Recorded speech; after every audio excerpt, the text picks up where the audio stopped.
1.5 spoon கடலைப்பருப்பு எடுத்துட்டுருக்கேன். சிம்மில் வச்சு மெதுவாக வறுப்போம்.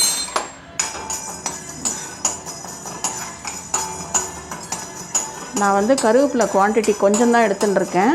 அதனால் நல்லா அழுத்தி ஒரு கைப்பிடி அளவு இப்படி நல்லா அழுத்தி இந்த கைப்பிடி ஃபுல்லாக இப்படி நல்லா அழுத்தி எடுத்தேன்னா இவ்வளோ கருவேப்பிலை வரும். இதில் வந்து இந்த இதுக்கு அளவுக்கு நான் சொல்கிறேன். 1.5 டேபிள் ஸ்பூன் கடலைப்பருப்பு. இதுக்கு எண்ணெயெல்லாம் விட்டு வறுக்கணுங்கிற அவசியம் கிடையாது. இப்படி ட்ரை ஃப்ரை தான் பண்ணணும்.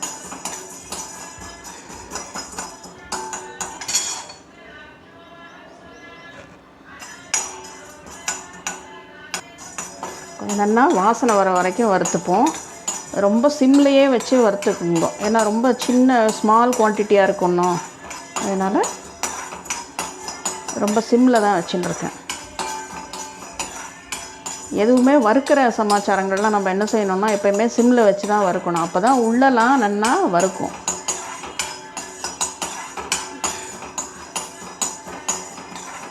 எப்போயுமே நம்ம வறுக்கும் பொழுது எல்லாத்துக்குமே சிம்மில் வச்சு தான் வறுக்கணும். அப்போ தான் நல்லா உள்ளெல்லாம் வறுபடும். எதாக இருந்தாலுமே கொஞ்சம் வறுக்கிறதுக்கு பொறுமை ரொம்ப தேவை.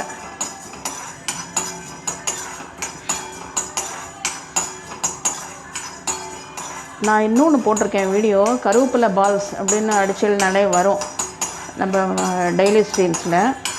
அதில் போய் பாருங்க. அது பண்ணுறது ரொம்ப ஈஸி. அது இதோட இன்னும் ஹேர் க்ரோத் வந்து ரொம்ப சீக்கிரம். அதுவும் இந்த சின்ன குழந்தைகளுக்குலாம் 20-25 வயசு ஆனால் கூட அதை வந்து நீங்கள் சாப்பிட்டேன்னு வச்சுக்கோங்க. அந்த மாதிரி கருவேப்பிலை பால்ஸ் பண்ணி வெறும் வயிற்றில் நான் எப்படி பண்ணணும் அது அப்படின்னு போட்டிருக்கேன். அதை போய் பாருங்க. பார்த்தேன்னா அது அப்படியே சாப்பிட்டேன்னு வச்சுக்கோங்க. ஜம்முன்னு முடி நல்லா கட்டையாக வளர்றது என்னோடய அனுபவத்தில் பார்த்தது. நாங்கள்லாம் சின்ன வயசாக இருக்கும்போது அம்மா அதுதான் பண்ணி தருவா. நிறையா சாப்பிட்ருக்கோம் நாங்கள்லாம். இப்போது இது நல்லா வறுபட்டுருக்கு. வாசனை ஜம்முன்னு வருது. இதை எடுத்துடலாம்.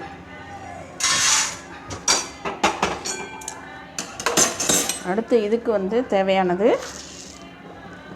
2 டேபிள் ஸ்பூன் உளுத்தம்பருப்பு. எப்பயுமே கடலைப்பருப்போட உளுத்தம்பருப்பு அதிகமாக போட்டுக்கணும். ஏன்னா உளுத்தம்பருப்பில் வந்து டேஸ்ட்டு அதிகமாக இருக்கும். அதனால் உளுத்தம்பருப்பு அதிகமாக போட்டுக்கணும். 2 டேபிள் ஸ்பூன் உளுத்தம்பருப்பு.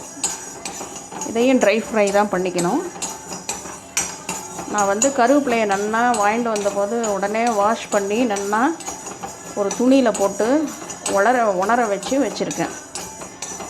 இதுக்கு அடுத்து கருவேப்பிலையை நல்லா மொறுன்னு ஆற வரைக்கும் சிம்மில் வச்சு வறுக்கணும். இது வறுப்படட்டும். அதுக்கடுத்து அதை வறுப்போம். இதுவும் நல்லா உளுத்தம்பருப்பு நல்லா வாசனை வர வரைக்கும் வறுத்துப்போம். இப்போது இந்த உளுத்தம்பருப்பு நல்லா வறுப்பட்டுருக்கு. ஏன்னா நல்லா வாசனை ஜம்முன்னு வருது. இதை போட்டுன்ட்டு அடுத்து வந்து ஒரு சின்ன ஸ்பூன் பார்த்துக்கோ. இந்த சின்ன ஸ்பூனில் 1 ஸ்பூன் மிளகு போடும். ஏன்னா மிளகா காரத்தோட உங்களுக்கு மிளகு காரம் வந்து வயிற்றுக்கு ரொம்ப நல்லது. அதனால் வந்து பாதி காரத்துக்கு வந்து மிளகும் மீதிக்கு வந்து மிளகா வத்தலும் சேர்த்துக்கலாம். இதெல்லாம் கொஞ்சம் சூடு வர வரைக்கும் வறுத்தா போகிறோம். ரொம்ப வறுபடணுங்கிற அவசியம் கிடையாது. மிளகு இந்த சட்டி சூட்லேயே ஆகிடும். ஒரு 2 வறு வறுத்துட்டு எடுத்துடலாம்.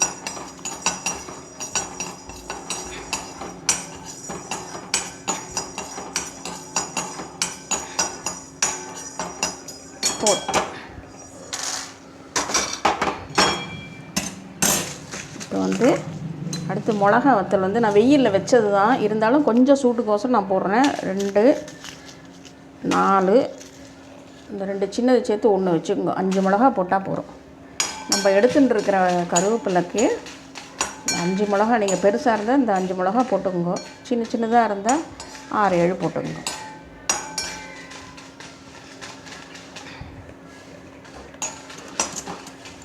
வெயிலில் வச்ச மிளகானால நான் லைட்டாக சூடு பண்ணிவிட்டு எடுத்துடுறேன். ஏன்னா அதுவே முறன்னு தான் இருக்குது.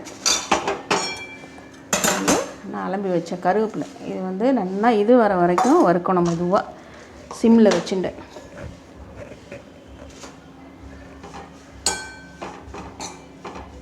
முறுமுறுப்பாற வரைக்கும் அதை வறுக்கணும் மெதுவாக. வறுக்கிறதுக்கெலாம் ரொம்ப பொறுமை தான் தேவை. பொறுமையாக இருந்து செஞ்சோன்னா எல்லாம் ரொம்ப நல்லா வரும்.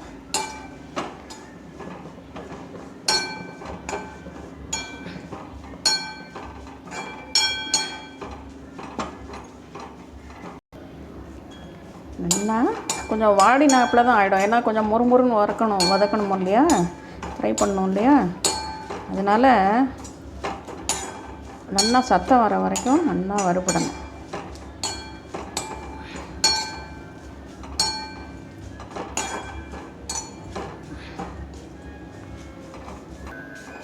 பாருங்கள், இன்னும் கொஞ்சம் இருந்தால் போகிறோம். சலசலன்னு சத்தம் கேட்குறது பாருங்கள்.